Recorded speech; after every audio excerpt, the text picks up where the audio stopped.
আসসালামু আলাইকুম গাইস। আজকে আমরা সিলেট ট্যুরে যাচ্ছি। সো বন্ধুরা, এটাই আমাদের সর্বপ্রথম লং জার্নি। আমরা এর আগে আর এত বড় জার্নি কখনো করি নাই। সো এটা আমাদের রাতের জার্নি, আপনারা দেখতে থাকেন। আমরা যখন ট্রেনে ওঠার পরেই তখন বাজে রাত 10টা 28। এটা হচ্ছে সকালের ভিডিও।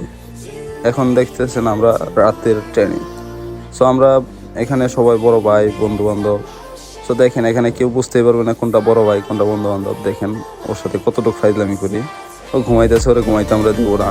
আমরা সকলের প্ল্যান, আমরা সজাগ থাকবো, তারাও সজাগ থাকবে। ওকে আমরা ঘুমাইতেই দিব না। তো দেখেন ওরা সজাগ করেই ফেলছি। আমি সকালেই এনে দুষ্টুমি ফাইজলামি করতেছি। তারপর আমরা একটা ভিডিও শ্যুট নিলাম। দেখেন বড় ভাই পাশে, কিন্তু তাকে যে বড় ভাই এটা বোঝার কোনো ব্যবস্থাই করি না। আর এইদিকে দেখেন একজন মুরব্বী কি ঘুম দিয়েছে ভাই, হাঁ করে ঘুমাইতেছে। তার একটা ভিডিও নিলাম। এখানে দেখেন মেয়েরা ছেলেরা, আমার বড় ভাই একটা ঘুমাইতেছে, তারা ঘুমাইতে দিব না। এখানে উনিও ঘুমাইতেছে, ওনারাও ঘুমাইতে দিব না। আমরা ওদের যেভাবে হোক সজাগ করবো। দেখেন দুষ্টুমি ফাইজলামি করতে থাকতেছি। তারপর এইদিকে দেখেন একজন মুরব্বী সেই ঘুম দিয়েছে ভাই, হা করে ঘুমাইতেছে। দেখেন কেউ হা করে আছে। তো উনি আমাদের সাথের না, তাই ওনাকে আমরা ডিস্টার্ব করবো না। এখন দেখেন ভোর হয়ে গেছে। এটা হচ্ছে ভোরের ভিডিও। আমরা যখন ভোরেও গন্তব্যে পৌঁছাইতে পারি নাই, তখন আমরা একটা ভিডিও শ্যুট নিলাম। দেখেন ভিতরে সবাই ঘুমে আদামরা হয়ে আছে। তারপর ভোর থেকে আস্তে আস্তে সকাল হইতে থাকে। দেখেন সকাল হইতে এক পর্যায়ে আমরা তারপরেও পৌঁছাইতে পারি নাই। দেখেন বড় ভাইয়ের সাথে কি দুষ্টুমি ফাইজলামি শুরু করে দিয়েছি। উনি আমাদেরকে বকতেছে যে এত দূরে ট্যুরে কেন যাও, তোমরা যাও, আমরা যাবো না, আমি আবার ফেরত চলে যাব। এত এত লং জার্নি। তখন বললাম যে ভাইয়া লং জার্নিটা কেমন লেগেছে। উনি বলতেছে লং জার্নি আমার কাছে খুব ভালো লেগেছে, এমনি তোমাদের সাথে মজা করে বলছি। দেখেন এক পর্যায়ে আমরা সিলেট চলে আসলাম। চলে আসার পর দেখেন এটা হচ্ছে সিলেট রেল স্টেশন। আপনাদেরকে দেখাই রেল স্টেশনটা। ওই যে দেখেন, এই রেল স্টেশনটা অনেক পুরনো, মনে হয় অনেক আগের। তবে আমাদের কাছে অনেক ভালো লেগেছে। সবাই ঘুম ভেঙে গেছে, সবাই ঘুম থেকে উঠে দেখেন এটা হচ্ছে সুরমা ব্রিজ। সিলেট আপনি জাফলং যেতে হলে এই ব্রিজ অবশ্যই পার হতে হবে। তবে এই ব্রিজটা এত সুন্দর, আমার কাছে খুব ভালো লেগেছে।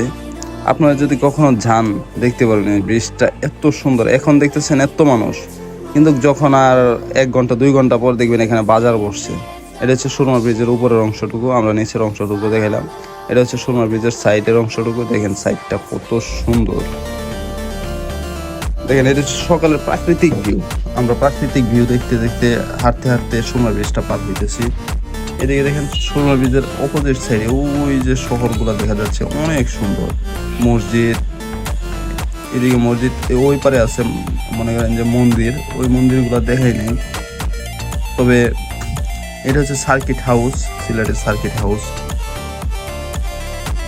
তারপর আমরা সুরমা ব্রিজ হাঁটতে পার হয়ে যেতেছি, সার্কিট হাউস পার হয়ে গেছি। তারপর আমরা একটা সিনজি নিলাম। নেওয়ার পর দেখেন আমরা অনেক দূর আসার পর আবার বাসে উঠলাম। আসার পর বাস থেকে দেখেন ওই যে পাহাড় দেখা যাচ্ছে। আমরা যেটা দেখার জন্য এত মরিয়া হয়ে আছে, এত পাগল হয়ে গেছে আমরা দেখতে যাব। ওই যে পাহাড়ে দেখেন সকাল সকাল মেঘ জমে আছে ওই দূরে। এখান থেকে প্রায় 40 কিলো রাস্তা, কিন্তু আমরা এত দূর থেকে দেখতেছি। ওই যে দেখেন পাহাড়ে সাদা সাদা মেঘ জমে আছে। এটা দেখে তো সবাই খুশিতে আত্মহারা। সবাই বলতেছে ভাইয়া তাড়াতাড়ি টানেন।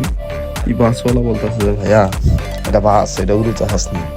আমরা বললাম যে আমাদের তো ধৈর্য কুলাইতেছে না, আমরা কখন দেখবো। দেখেন আমরা যত কাছে আসতেছি ততই পাহাড়টা এত সুন্দর লাগতেছে। মানে এটা খালি চোখে না দেখলে বুঝবেন না। ভিডিওতে আমি কতটুকু দেখাইতে পারতেছি সেটা তো আমি বলতে পারতেছি না। তবে দেখেন হালকা হইলেও বুঝতে পারতেছেন যে আমাদের ভিতরে কতটুকু ইচ্ছা, কতটুকু প্রবণতা নিয়ে আমরা এত দূর পাহাড় দেখার জন্য যাইতেছি। দেখেন খালি চোখে এত সুন্দর লাগে বলার বাহিরে।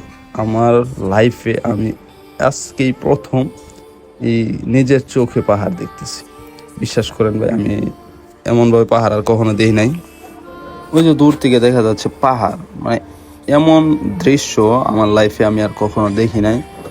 যা দেখেছি সব সিনেমাতে তো মনে করেন যে অনেক কিছু গ্রাফিক্স থাকে, অনেক কিছু এডিট করা থাকে।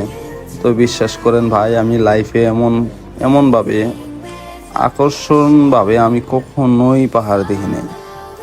দেখেছি শুধু মুভিতে, ভিডিওতে, অন্যের ভিডিওতে, অনেক টুরিস্টের ভিডিওতে, তবে এভাবে আমি কখনো নিজের চোখে এমন কাছে থেকে পাহাড় কখনোই দেখিনি।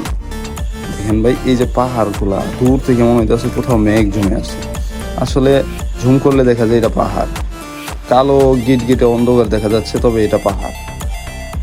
মানে আমি বাসের ভিতরে একবার এদিক যাচ্ছি, ওদিক যাচ্ছি, একবার এই মাথায় একবার ও মাথায়, মানুষ আমাকে পাগল বলতেছে। হ্যাঁ ভাই, পাগল বলারই কথা, কারণ আমার লাইফে যখন একটা জিনিস প্রথম দেখি আমার কাছে খুব মানে আকর্ষণ লাগে। বিষয়টা বলতে গেলে এমন যে জীবনের প্রথম কোনো কিছু পাওয়া বা কোনো কিছু হারিয়ে গেলে সেটা খুঁজে পাওয়া, ঠিক ওই রকমের মতো আর কি। দেখেন এই যে পাহাড়টা এখন এখন আস্তে আস্তে কাছে যাচ্ছে, আস্তে আস্তে ঝুম করে দেখা যাচ্ছে পাহাড়টা একদম কাছে। একদম কাছে থেকে যখন পাহাড় দেখি ভাই, বিশ্বাস করেন এত ভালো লাগে। দেখেন আমি ক্যামেরা একবার ওদিক ঘুরাইতেছি, এদিক ঘুরাইতেছি, তবু আমি পাহাড় দেখতে হবে। ক্যামেরাতে যতটুকু পারছি ক্যামেরা বন্দি করছি, তো ভাই ক্যামেরা বন্দি ছাড়াও আমি অনেক অনেক সুন্দরভাবে পাহাড় দেখেছি। তো এই পাহাড় দেখতে গিয়ে আমি অনেকটাই মানে আত্মহারা হয়ে গেছে যে পাহাড় এত সুন্দর হয়। তারপর তো মনে করেন এই যে কাছে আসতেছি আর আমার ভিতরে মানে একটা খুশিতে নাচতে ইচ্ছা করতেছে। তারপর দেখেন এই যে পাহাড়টা এখন একদম কাছে থেকে দেখা যাচ্ছে। এই পাহাড় কিন্তু অনেক উঁচু। আমি যে সময় পাহাড়ের পাশে গিয়ে গোসল করি ওই সময় দেখলাম যে মেঘ ওইটাতে আটকে যায়। তাহলে কতটুকু উঁচু! এই পাহাড়ে যাওয়ার কোনো প্রকারই সম্ভব না, কারণ ওইখানে বিএসএফ, বিজিবি সবাই থাকে, ওইখানে যাওয়াটা সম্ভব হয় না। তবে পাহাড়ের পাশে একটা জায়গায় যাওয়া যায়, সেটা হচ্ছে ঝর্ণা। সেই ঝর্ণাতে আমরা গিয়েছি।